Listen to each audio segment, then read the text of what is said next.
जय भीम, जय मूल निवासी। सम्मानित साथियों, मैं एडवोकेट इंतखाब आज़ाद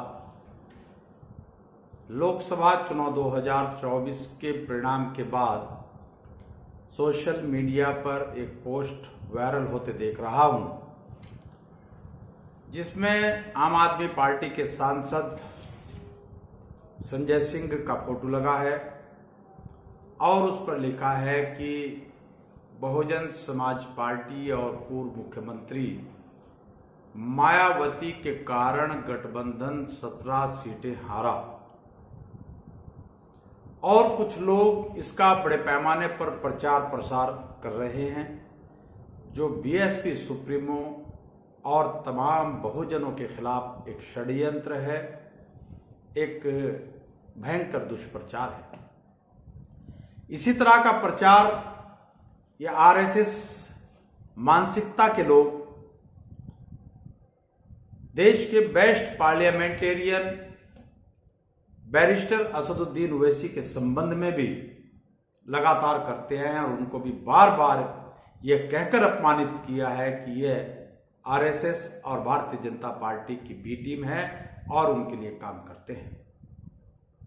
इस बार बैरिस्टर असदुद्दीन ओवैसी ने देश भर में अपने प्रत्याशी नहीं उतारे, 3 या 4 प्रत्याशी उन्होंने मैदान में उतारे और बहुत सारे राज्यों में कांग्रेस का सूफड़ा भी साफ हुआ है और उसको अपेक्षा के मुताबिक इतना जनसमर्थन भी नहीं मिला, लेकिन कुछ जगहों पर अच्छा खासा वोट मिला और इंडिया गठबंधन मुख्य विपक्षी दल के रूप में मैदान में है।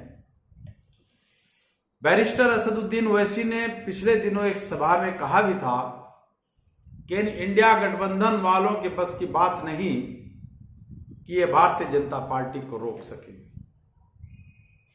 और जब बैरिस्टर असदुद्दीन ओवैसी ने अपनी सभा में 2 महीने पहले ये बात कही, वो 4 मई 2024 को जब लोकसभा चुनाव 2024 का रिजल्ट डिक्लेयर हुआ, मतगणना के बाद उनकी भविष्यवाणी सच साबित हो गई। अब उन्होंने बैरिस्टर असदुद्दीन ओवैसी को बी टीम न बताकर बहुजन समाज पार्टी की राष्ट्रीय अध्यक्ष और उत्तर प्रदेश की पूर्व मुख्यमंत्री, जो बहुजन समाज के सम्मान और स्वाभिमान की प्रतीक है, मायावती, अब उनके बारे में इस तरह का दुष्प्रचार करना शुरू कर दिया है। इन बेवकूफ जाहिल लोगों को इस बात का ध्यान रखना चाहिए कि जब लोकसभा चुनाव 2024 हुआ, उस वक्त बहुजन समाज पार्टी के पास अपने 10 सांसद थे और इससे पहले बसपा सुप्रीमो मायावती उत्तर प्रदेश के अंदर 1 नहीं, 2 नहीं, 3 नहीं, 4 बार उत्तर प्रदेश की मुख्यमंत्री रही और उनका शासनकाल यादगार रहा। इसके अलावा राज्यसभा की सांसद रही और देश के विभिन्न राज्यों में उनके विधायक और सांसद बने। उत्तर प्रदेश सहित देश भर में हजारों, सैकड़ों की संख्या में उनके विधायक और सांसद रहे और बहुजन समाज पार्टी के संघर्ष पर उन्होंने सत्ता की मलाई चाटी।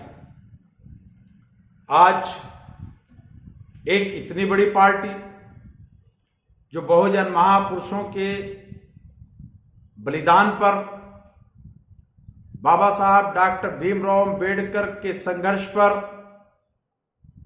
बहुजन नायक साहब कांसीराम के बलिदान पर और बसपा सुप्रीमो मायावती की त्याग और तपस्या पर खड़ी है, जिसके अपने 10 सांसद पिछली लोकसभा के अंदर थे। उस पार्टी से ये बेवकूफ लोग ये उम्मीद करते हैं कि वो पार्टी चुनाव मैदान से भाग जाए और इन इंडिया गठबंधन के बेमेल गठबंधन को ये लोग तश्तरी में रख करके दे कि भैया मैं इस पार्टी को चुनाव नहीं लड़ाना चाहती और तुम्हारे लिए काम करूंगी और तुम चुनाव लड़ो। भला ऐसे कैसे मुमकिन है कि जिस पार्टी के पास अपने 10 सांसद हों वो पार्टी इनको कहे कि मैं चुनाव नहीं लड़ाऊंगी। चुनाव में हार और जीत एक सामान्य प्रक्रिया है। जो अमित शाह और नरेंद्र मोदी पिछले 10 सालों से सत्ता के जरिए भारत के बहुजनों को हेकड़ी दिखाते चले आ रहे थे, इस पार्टी के गठन से तकरीबन 60 सालों तक ये मात्र 2 सांसदों पर चली और देश के किसी राज्य में इनकी हुकूमत नहीं थी। लेकिन संघर्ष करते रहे, देश के विभिन्न राज्यों में इनकी हुकूमत बनी, कई बार केंद्र में हुकूमत बनी और अब 10 साल से ये थे। लेकिन इस चुनाव में इनकी करनी इनको भरनी पड़ी और जनता ने इनको नकार दिया और नैतिक तौर पर नरेंद्र मोदी चुनाव हार चुके। इससे पहले और कई राजनीतिक दलों का सत्यानाश हुआ। इंदिरा गांधी चुनाव हारी और बड़े बड़े नेता धराशायी हुए। ऐसे ही बसपा भी एक पार्टी है, बसपा भी एक विचारधारा है जो बाबा साहब डॉक्टर भीमराव अंबेडकर जी और साहब कांशीराम जी के मिशन को आगे लेकर के चल रही है। 4 बार उत्तर प्रदेश की मुख्यमंत्री बनी, देश के विभिन्न राज्यों में अपने विधायक और सांसद बनाए, राज्यसभा की सांसद रही। मौजूदा दौर में जब चुनाव हुआ 10 सांसद उनके पास थे। सोशल इंजीनियरिंग के जरिए जातीय समीकरण बिठाकर बसपा सुप्रीमो ने टिकट वितरण किए। किन्हीं खामियों की वजह से या प्रत्याशियों के मजबूती के साथ चुनाव न लड़ने के कारण सफलता नहीं मिल पाई, वो बात अलग है। लेकिन बसपा और बसपा सुप्रीमो मायावती के अस्तित्व को नकारना, उनके संघर्ष और त्याग पर उंगली उठाना, यह घोर निंदनीय है। मैं ऐसे उन तमाम लोगों को एडवोकेट इंतखाब आज़ाद चेतावनी देता हूं जो बसपा सुप्रीमो के त्याग पर उंगली उठाकर बसपा के खिलाफ दुष्प्रचार करके बसपा सुप्रीमो मायावती और बहुजन समाज पार्टी को अपमानित करने का काम कर रहे हैं। भारत के तमाम बहुजनों से भी मैं आह्वान करता हूं, अपील करता हूं कि बसपा एक वैचारिक पार्टी है, विचारधारा पर आधारित पार्टी है और बहुजन महापुरुषों के संघर्ष को आगे लेकर चल रही है। भारतीय संविधान के निर्माता, वर्ल्ड इंसाइक्लोपीडिया बाबा साहब की विचारधारा पर और साहब कांशीराम के संघर्ष पर काम करते हुए बहुजन समाज के सम्मान और स्वाभिमान की प्रतीक मायावती बहुत निडरता के साथ, बेहद ईमानदारी के साथ मैदान में डटी है।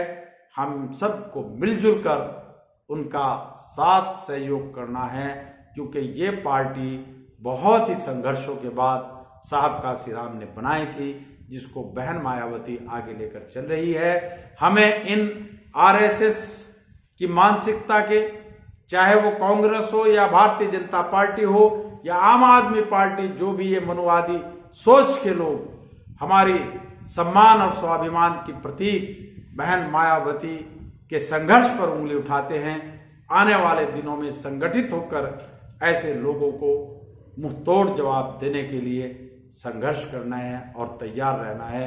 साथियों, आपने मेरी बात को ध्यानपूर्वक सुना, उसके लिए आपका बहुत बहुत शुक्रिया। जय भीम, जय मूल निवासी, खुदा हाफिज।